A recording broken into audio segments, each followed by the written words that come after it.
Di Trimegah Market Talk kita akan bahas mengenai market, baik itu saya rasa kalau teknikal mungkin kita nggak usah terlalu bahas banyak ya teman-teman, karena kan banyak ya seperti yang kita tahu market ini masih banyak ketidakpastian dan saham-saham belum banyak ya yang menarik secara teknikal ya. IPO WBSA ya silahkan aja kalau mau coba beli,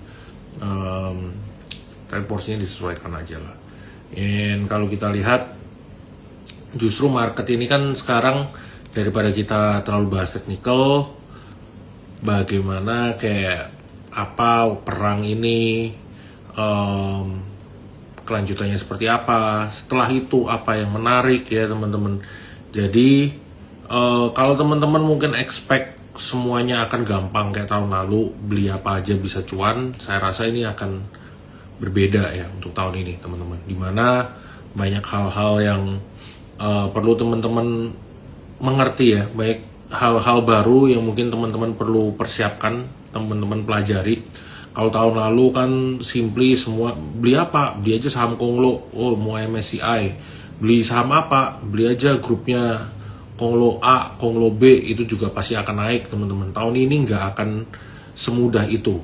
Jadi mungkin kalau teman-teman yang tahun lalu ngerasain wah gampang banget ya cuan di pasar saham, tahun ini mungkin tidak akan semudah itu teman-teman. Jadi banyak PR yang teman-teman perlu kerjain, and banyak yang perlu dipelajarin ya teman-teman, baik itu dari sisi fundamental, mungkin dari itu sisi makro ya teman-teman. Banyak kok influencer saham itu yang mengajarkan itu, baik mau itu mungkin yang sering live ya teman-teman lihat, mungkin Michael Yo itu kan juga sering bahas ya teman-teman. Kan nggak cuma bahas teknikal doang, sekarang dia tuh bahasnya banyak mengenai makro ya teman-teman, banyak mengenai fundamental juga ada. Jadi itu yang teman-teman perlu catat. Sekarang tahun ini tidak akan semudah kayak tahun lalu beli saham A, saham B semuanya naik, semuanya cuan. Kalau kita ngomongin perang ya, yang menjadi kekhawatiran tentunya itu kapan sih perang ini akan selesai ya. Kalau kita tanya, ini kan sebenarnya kita cek di berita-berita ini banyak yang bilang US ini, Trump itu selalu bilang oh kita ada diskusi dengan Iran, tapi ternyata ujung-ujungnya Irannya bilang oh nggak ada, and US bilang lagi oh kita nggak akan menyerang sumber energinya Iran dalam 10 hari. Tapi ternyata ini kalau teman-teman baca,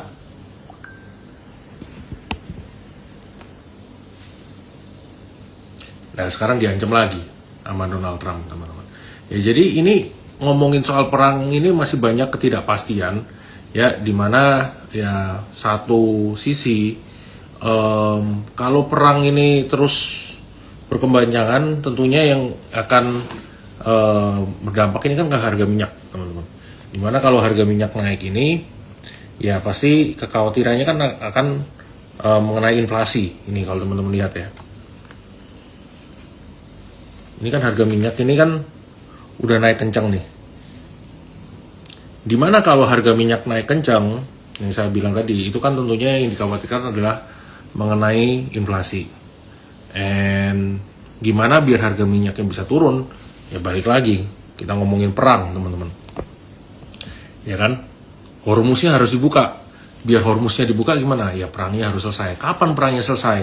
Itu nggak ada yang bisa jawab. Karena di satu sisi Donald Trump bilang A, ya kan, Irannya bilang B.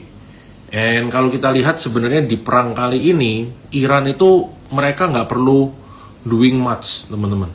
Yang justru tertekan ya, quote and quote tertekan untuk di perang ini itu adalah US. Kenapa? Karena cost-nya mereka untuk perang ini ya, untuk perang ini itu lebih mahal. Sedangkan Irannya cuma tinggal bertahan aja teman-teman. Makanya kan US bilang mereka mau ada ground invasion ya. Apakah itu akan terjadi anytime soon? Ya we'll see ya teman-teman. Tapi kalau sebenarnya harga minyak ini naik terus, itu akan negatif untuk US juga sebenarnya. Ini di salah satu report yang tim riset itu keluarin. Sebelum kita masuk ke domestik ya, kita akan ngomongin dulu yang dari sisi globalnya ya. Kan market itu sebenarnya sebelumnya tahun ini itu mengekspektasikan adanya penurunan suku bunga, ya kan? Menurunkan suku bunga dari ekspektasi penurunan suku bunga dari The Fed tahun ini itu ada at least 1 kali atau 2 kali, teman-teman. Nah, tapi itu semua udah berubah. Ketika harga minyak ini naik, ini kalau teman-teman lihat ya harga minyak Brent di sini, ini kan sebenarnya dia udah naik kencang nih harga minyak Brent. Harga minyak Brentnya dia itu udah naik. Nah, ini kalau teman-teman lihat dari yang sebelum perang itu misalnya di 80-an, terus tiba-tiba sekarang udah di 110, teman-teman. Ya janji itu tentunya akan merubah ekspektasi penurunan suku bunga. Kenapa penurunan suku bunga ini ekspektasinya berubah? Karena kalau inflasinya naik, ya suku bunga nggak akan turun. Justru market sekarang itu udah mulai mengekspektasikan The Fed ini akan turun. Ada kemungkinan slight increase di 2026. Ini kalau justru teman-teman lihat suku bunganya The Fed itu ada kemungkinan malah bisa naik di akhir tahun 2026. Ya jadi sebenarnya narasinya semua itu sudah berubah, teman-teman. Dari yang sebelumnya tahun ini, kita akan melihat The Fed ini akan menurunkan suku bunga, ya kan, terus market akan kembali rally. Enggak, semuanya itu udah berubah, teman-teman. Seperti yang saya bilang tadi, teman-teman harus lebih selektif karena narasinya semua udah akan berubah. Minyak ini kan diekspektasikan tergantung. Tadi ada yang nanya minyak bisa ke 120, 140. Ekspektasi naik sampai segitu ada. Ya balik lagi ke soal perang ini, teman-teman. Kalau misalnya si US ini nggak selesai-selesai ya perangnya dengan Iran, ya tentunya ini akan membuat harga minyak ini kembali naik. Ya kalau harga minyaknya ini naik terus, ya tentunya ini kan susah lah untuk nanti ya. Kalau harga minyak naik terus, ya ini kita lihat ya susah lah untuk The Fed bisa menurunkan suku bunga kan, seperti yang saya bilang tadi. Jadi sekarang ini juga negara-negara lain itu narasinya mirip, teman-teman. Selain dari sekarang kan kalau kita lihat dari negara-negara lain kan harga BBM-nya itu naik. Mungkin kalau teman-teman lihat di misalnya kayak di Filipina, ya di negara-negara tetangga kita lah, semua itu BBM-nya udah naik. Sedangkan untuk market kita itu kan BBM-nya ya naik sedikit lah dibandingkan negara-negara lain. Ini ada kita masih nggak tahu ya ini apakah benar akan kejadian atau tidak. Ini kan ya ini bisa aja hoax, tapi logikanya kalau harga minyak dunia naik terus, ada kemungkinan pasti BBM kita juga akan naik, teman-teman. Kan sebenarnya ada narasi yang bilang BBM subsidi akan dinaikkan. Itu ternyata terus kan sudah dibantah ya oleh Menteri SDM. Most likely yang naik itu adalah BBM non subsidi, bukan BBM subsidinya. Seperti apa ya Pertamax dan lain-lain, itu kemungkinan akan bisa aja naik. Naiknya seberapa gede balik lagi ya tergantung harga minyaknya bisa ke berapa, teman-teman. Dengan harga minyak di atas 100 itu sebenarnya kita itu udah harus sebenarnya untuk menaikkan harga minyak, ya kan. Nah, kalau misalnya harga minyak naik, apa yang akan terjadi, teman-teman? Sebenarnya kalau harga minyak non subsidi yang naik, ya udah, ya kan. Mungkin masyarakat masih bisa akan pakai minyaknya yang subsidi. Terus pertanyaan selanjutnya adalah kalau minyak yang subsidi ini kan nggak naik, Pertalite nggak naik, sedangkan harga minyaknya naik terus, berarti government bisa bengkak dong, ya kan? Harus nutupin subsidinya. Sebenarnya kalau teman-teman mungkin baca dan bilang wah harusnya berarti ada kemungkinan budget untuk MBG ini di-cut, ya teman-teman. Kalau teman-teman tahu sebenarnya budget untuk MBG itu kan 300T, ya kan? Sedangkan realisasinya untuk MBG sekarang itu masih jauh di bawah itu teman-teman. Budget MBG itu kan 300T, itu teman-teman bisa google lah, budget MBG itu berapa. Budget MBG misalnya, ini sangat mudah. Budget MBG ini kan sebenarnya nyampe di APBN itu 300T, tapi sekarang itu jauh di bawah itu, mungkin masih kisaran 100T-an lah. Nah, jadi sebenarnya tanpa perlu merevisi yang di APBN, karena kalau untuk merevisi ini kan butuh waktu ya teman-teman. Sebenarnya kalau realisasinya masih 100, jadi sebenarnya kan pemerintah itu ada duit lebih 100 sampai 200 T-an itu yang untuk dialokasikan. Yaitu dialokasikannya untuk apa? Bisa aja itu untuk ya nutupin subsidi BBM. Teman-teman, karena kan harga minyaknya naik. Nah, itu satu hal. Jadi sebenarnya kita masih agak ketolong di situ. Terus di lainnya, nah kalau gitu apa nih yang perlu kita perhatiin? Nah, Indonesia ini sebenarnya kalau kita lihat MSCI Indo pergerakannya sama harga oil, kalau harga oilnya naik, market kita itu ujung-ujungnya sebenarnya akan ikut naik. Market kita masih bisa turun nggak sih? Ini ada salah satu gambarannya ini teman-teman.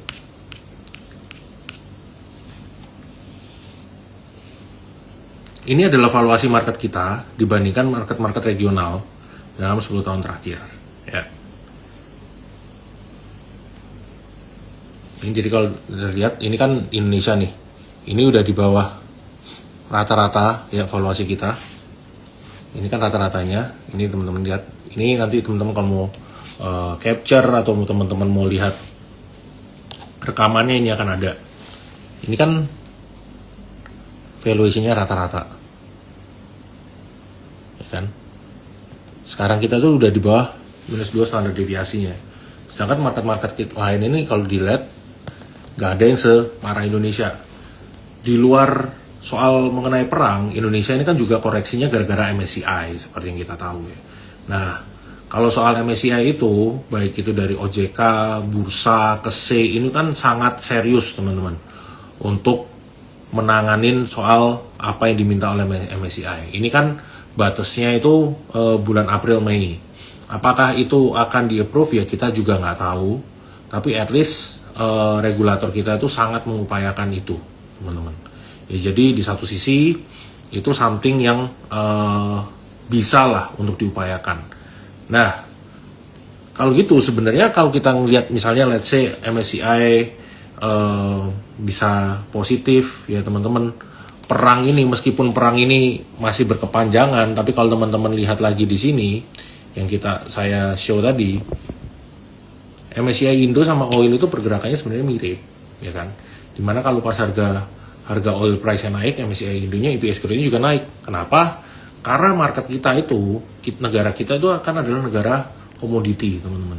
Jadi begitu oilnya naik, komoditi lain naik, ya market kita earnings-nya juga ikut naik, teman-teman. Jadi sebenarnya terlepas dari wah ini perang ini bisa lama apa enggak, Indonesia itu sebenarnya cukup benefit kalau kita melihat berdasarkan perbandingan grafik di sini. Ya berarti yang perlu teman-teman ingat saham-sahamnya sektornya apa aja. Ya berarti salah satunya adalah sektornya komoditi. Mau itu oil and gas, mau itu batu bara ya teman-teman. Kalau dari tim research memberikan topiknya untuk ini. Nah, kalau kita ngomongin oil and gas itu memang argumennya satu. Supply-nya kan sekarang nggak ada, nggak bisa lewat Strait Hormuz. Oke, kalau gitu kita lihat oil yang lain atau komoditi yang lain misalnya, ya kan? Ya itu salah satunya juga CPO. CPO ini kan juga salah satu bisa adalah yang benefit dari energy crisis. Ini kan dia sebagai alternative fuels, teman-teman. Ya, jadi kalau misalnya kita lihat kenaikan harga minyak ini akan benefit, menguntungkan Indonesia, saham-sahamnya apa? Ini kita lihat salah satu CPO, TABG dan DSNG. Beneran naik nggak sih? Naik, teman-teman. Jadi pas market ini nggak jelas arahnya, dia naik, ya kan? Ini TABG, DSNG,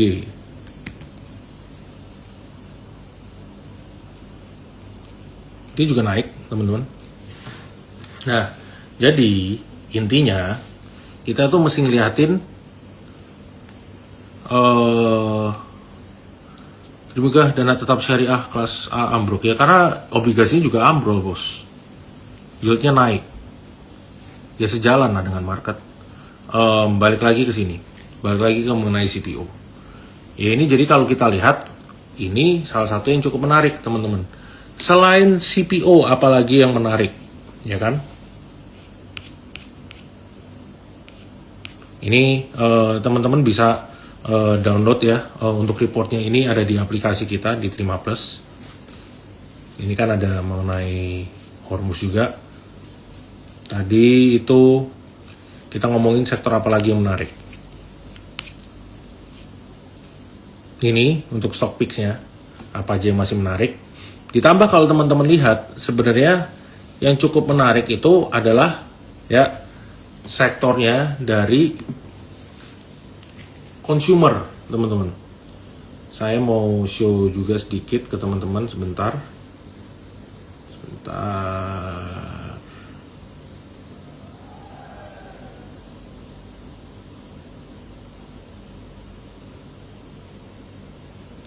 Ini ada summary-nya.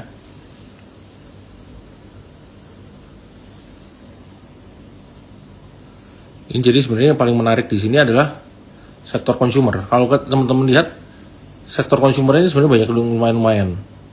Nggak kelihatan ya. Ini Mayora ini full year-nya oke, Cimori ini juga cukup oke ya teman-teman. Dan sebenarnya kalau teman-teman lihat kayak consumer yang lain, retailers itu juga cukup oke. MAPI ini dia hari ini udah mulai agak rebound.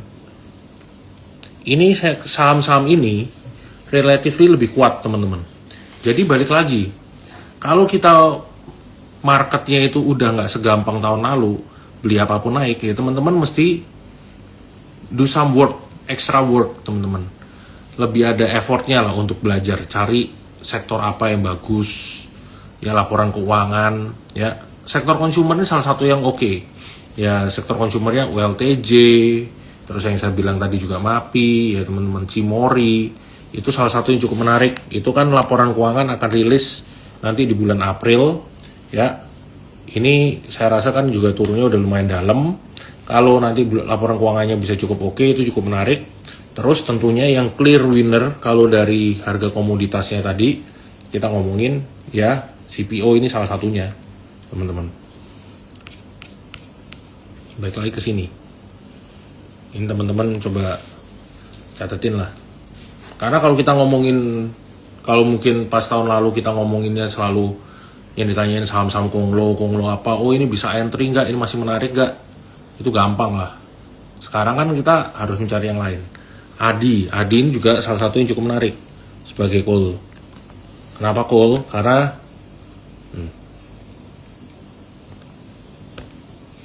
ya perbandingannya dari harga minyak yang naik, tapi kalau minyaknya itu nggak ada supply, ya komoditi lain yang kita mesti liatin teman-teman. Komoditi lain di luar minyak, ya kan? Ini ADI.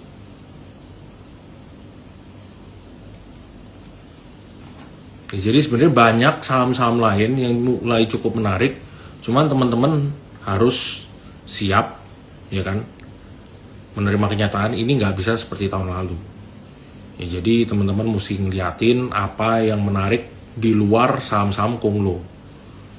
Yang tadi saya sebutin, sektor komoditas itu menarik, ya mau itu energi, batu bara, CPO, karena orang-orang pasti akan ngeliatin untuk beyond di luar saham-saham konglo habis ini. Konglo ini kan sebenarnya masih ada uncertainty soal MSCI kita nggak bisa tahu jawabannya teman-teman. Potensi PTBR dibandingkan Adaro, ADI, mending ADI, tuh lebih menarik. Oke, ya itu dulu teman-teman.